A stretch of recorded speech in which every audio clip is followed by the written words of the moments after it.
Assalamualaikum warahmatullahi wabarakatuh. Selamat pagi anak-anakku semua. Kita kembali ke materi informatika kelas 8 terkait dengan algoritma dan pemrograman bagian 2.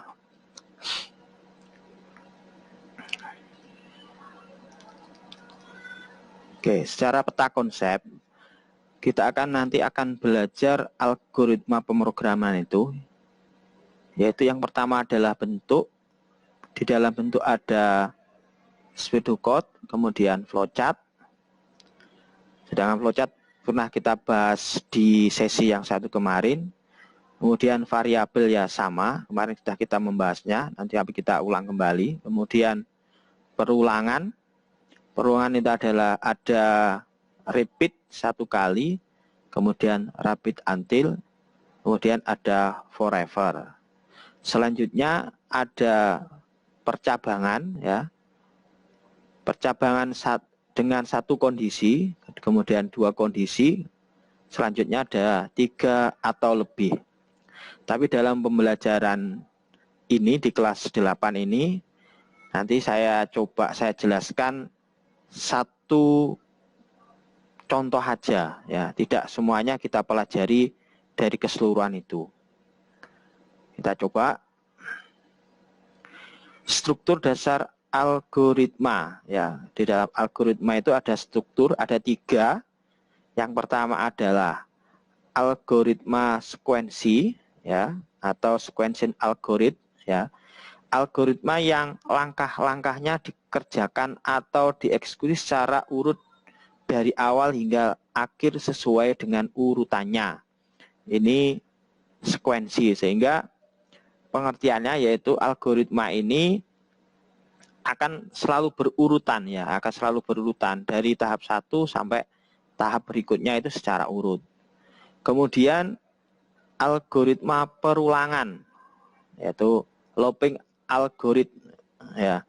Sebuah struktur dasar algoritma yang menjalankan beberapa langkah tertentu secara berulang-ulang sampai terpenuhinya suatu kondisi. Sehingga algoritma ini akan mengulang atau istilahnya akan looping sejumlah berapa kali dia looping yang sudah ditentukan ya. Andaikan dia perulangan 5 kali ya, sampai 5 kali dia akan berjalan. Setelah terpenuhi 5 kali maka dia akan berhenti. Kemudian yang ketiga, algoritma pemilihan. Sebuah struktur seleksi menyatakan pemilihan langkah yang didasarkan oleh suatu kondisi atau pengambilan suatu keputusan. Ini adalah pemilihan ya. Jika kondisi terpenuhi maka dia dinyatakan benar. Jika tidak terpenuhi maka dinyatakan salah. Nah, seperti itu. Nanti kita coba kita bahas satu-satu dan contohnya ya, kita coba.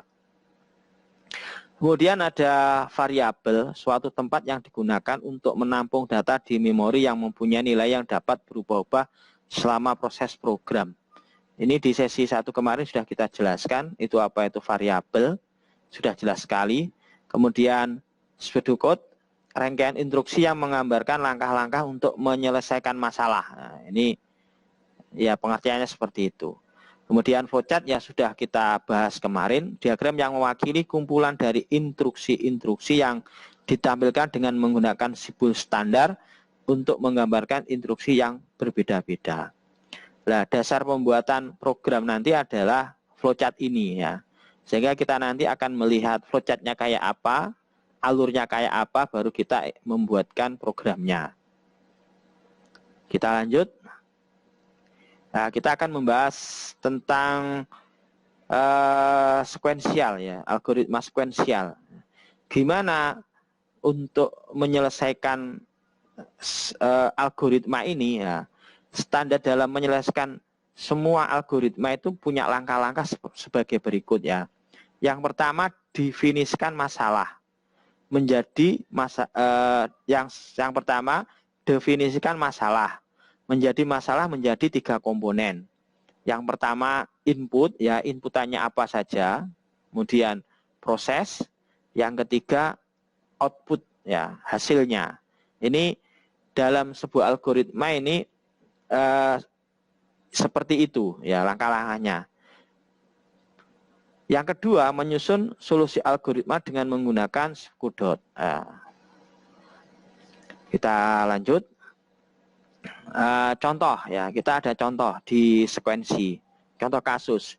Ibu Ani mempunyai sebuah warung dengan dagangannya berupa telur ayam. Ya, ini dagangannya apa? Berupa telur. Kemudian setiap kilogram telur dihargai dengan nilai harga tertentu. Ya. Setiap pembeli membayar harga telur berdasarkan berat telur. Buatlah sebuah flowchart dan skudot untuk menyelesaikan kasus tersebut. Maka untuk menyelesaikan masalah ini kita bagi 3 yang sudah dijelaskan di depan. Ada input, ada proses, ada output. Kita lihat kasus ini, yang inputannya apa? Yaitu harga per kilo telur.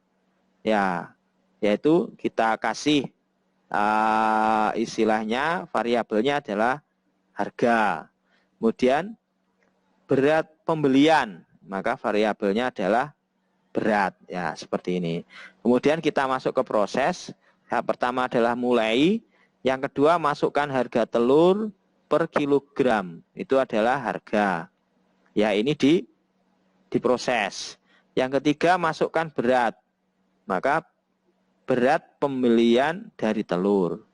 Kemudian untuk menghitung berapa yang harus dibayar ya, maka kalikan harga dengan berat telur seperti itu. Maka akan menghasilkan nilai bayar. Langkah berikutnya tampilkan nilai yang harus dibayar. Yang keenam adalah selesai. Maka outputnya adalah harga yang dibayar oleh pembeli. Nah, seperti ini. Nah, kita coba kita tampilkan flowchartnya kayak apa.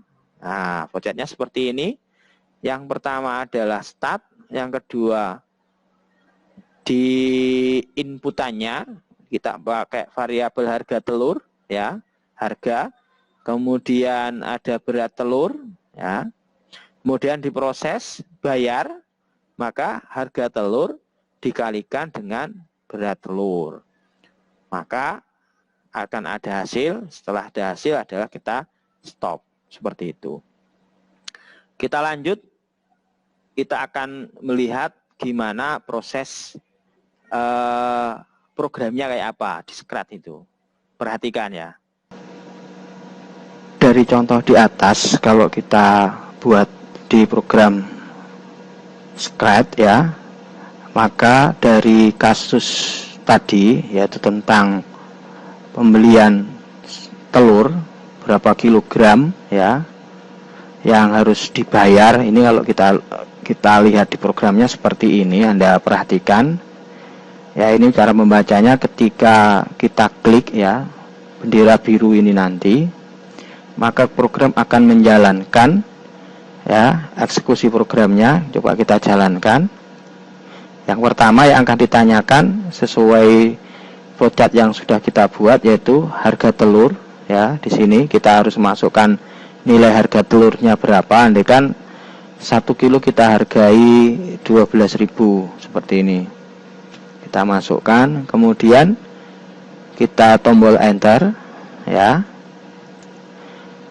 Kemudian beratnya berapa, berat telur berapa, maksudnya orang itu membeli telur berapa kilogram. Ini kan dia beli 2, maka kita enter, hasilnya adalah 24.000, di mana 12.000 dikalikan 2 kilogram, totalnya adalah 24.000. Kita kembali ke listing programnya, cara membacanya. Nanti ya dari sini kita set harga telur, terus berat, kemudian bayar. Tujuannya apa? Setelah kita melakukan transaksi, nilai ada di sini adalah semuanya adalah nilainya menjadi 0.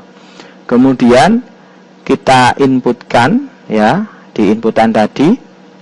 Di sini ada pertanyaan harga telur maka di sini akan kita isikan. Ya, ini ada jawaban, berarti di sini kita mengisikan tadi, yaitu sejumlah 12.000. Kemudian kita mengisi berat telurnya, andaikan 2 kg. Kemudian program akan membaca di sini ya, bayar ya, maka harga telur dikalikan dengan berat telur, maka sudah akan ketemu nilai hasilnya. Ini secara umum seperti ini listing program dalam penghitungan tadi. Kita bahas selanjutnya algoritma perulangan ya. Ya, kita akan melanjutkan perulangan langsung ke contoh kasus ya. Maka langkah-langkahnya sama seperti tadi ya. Dalam algoritma perulangan ya kita buat 3 langkah, ada input, ada proses, ada output seperti itu. Contoh kasus, sebuah perlombaan 17 Agustus, masing-masing peserta harus melakukan putaran lintasan sebanyak 5 kali ya. Kemudian selama melakukan putaran tersebut, ia harus melakukan gerakan bebas ya. Ya. Dan bersorak dengan kata Semipanisa Jaya selama 2 detik. Yaitu buatlah flowchart dan programnya di Scratch. Nah, coba kayak apa? Kita lihat flowchartnya. Nah, seperti ini flowchartnya. Yaitu start ya, repeat ya, kemudian end, kemudian iterasinya berapa, maksudnya ini variabelnya ya, kemudian berapa kali perputarannya, kemudian prosesnya kayak apa, yaitu bergerak dengan posisi bebas, berkata Semipa Jaya selama 2 detik, kemudian selesai. Nah, iterasi ini akan berhenti ketika nilai N ini sudah memenuhi. Maka nilai N ini, perputaran ini, berapa kali dalam kasus tadi? Yaitu selama 5 kali. Nah, seperti itu. Akan kita coba, kita lihat, yaitu programnya di Scratch dan hasilnya kayak apa. Kita lihat, kita coba ya. Setelah kita membuat flowchart ya, maka kita akan ke bentuk programnya di Scratch ini. Ini sudah kita susun programnya untuk materi looping ya, atau di sini adalah repeat ini ya. Ini contoh dari repeat ya, salah satunya. Maka pembacaannya ketika kita klik bendera warna hijau ya, kemudian dia akan menyiapkan berapa kali putaran itu loh. Nah, kasus ini dari soal tadi yaitu mintanya 5 kali putaran. Maka kita masukkan 5 ya, nilai 5 atau angka 5, kemudian kita tombol enter, maka program akan masuk ke sini ini, yaitu repeat ya. Repeat berapa kali ya, di sini kan berarti isinya ini adalah 5. Setelah 5 dia masuk sini, maka random position, yaitu gambar ini nanti ya, gambar ini nanti akan bergerak secara random ya. Berapa kali? Yaitu 5 kali tadi ya. Sambil dia bergerak secara random, dia juga akan menggantikan Semipanisa Jaya selama 2 detik. Seperti itu. Selanjutnya algoritma pemilihan ya. Pemilihan berarti sebuah struktur seleksi menyatakan pemilihan langkah yang didasarkan oleh suatu kondisi atau pengambilan suatu keputusan. Maksudnya di sini akan menggunakan opsi ya, atau pilihan. Contoh kasus. Nah, ini contoh kasus. Dalam kelulusan kelas SMPN 1 Munjungan mempunyai kriteria penilaian hasil ujian. Jika nilai 60 dinyatakan lulus, dan jika di bawah nilai 60 siswa dinyatakan tidak lulus. Buatlah flowchart dan program di Scratch ya. Ini dalam kasus ini pemilihannya hanya ada dua. Jika nilai di atas 60 lulus, jika nilai di bawah 60 maka dinyatakan tidak lulus. Berikut flowchartnya seperti ini. Ya, kita lihat start. Ya, di sini nilai siswa kita masukkan ya. Kemudian pengujiannya ya, jika nilai di atas 60 maka iya, maka lulus, stop. Jika nilai di bawah 60 maka dinyatakan tidak lulus, maka kemudian berhenti. Kayak apa programnya? Setelah kita membuat sebuah flowchart dari soal lulus dan tidak lulus ya, terkait nilai, maka kita akan membuat sebuah programnya di dalam Scratch ya. Kita coba untuk membacanya dari program ini. Ya, ketika nanti kita klik bendera hijau ini, maka program bisa dijalankan. Gimana cara membacanya? Kita memasukkan nilai berapapun ya di sini. Andaikan kita nilai 60, kita kasih nilai 60 di sini, maka nilai 60 di sini akan diuji ya. Apakah 60 bisa dinyatakan lulus atau tidak lulus? Nah, maka prosesnya di if ini ya. Cara bacanya di sini adalah nilai 60 lebih besar 60 atau 60 sama dengan 60, lulus tidak lulus. Maka dari hasil program ini kita coba kita uji ya. Kita masukkan, kita klik ini dulu bendera hijau, kita isikan angka 60. Setelah ini kita coba hasilnya, maka nilai 60 itu dinyatakan lulus. Kita coba lagi, kan kita nilai 50. Kita coba kita hasilnya, maka nilai 50 ini dinyatakan tidak lulus. Kemudian kita coba lagi nilai 80.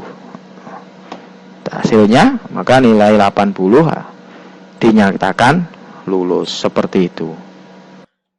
Oke, materi kita akhiri ya. Anda lihat, sudah Anda perhatikan, Anda pelajari. Bagi yang tidak paham ya bisa menanyakan langsung ke saya ya lewat WA bisa, atau langsung menemui saya. Terima kasih, semoga sukses. Sekian, Assalamualaikum warahmatullahi wabarakatuh.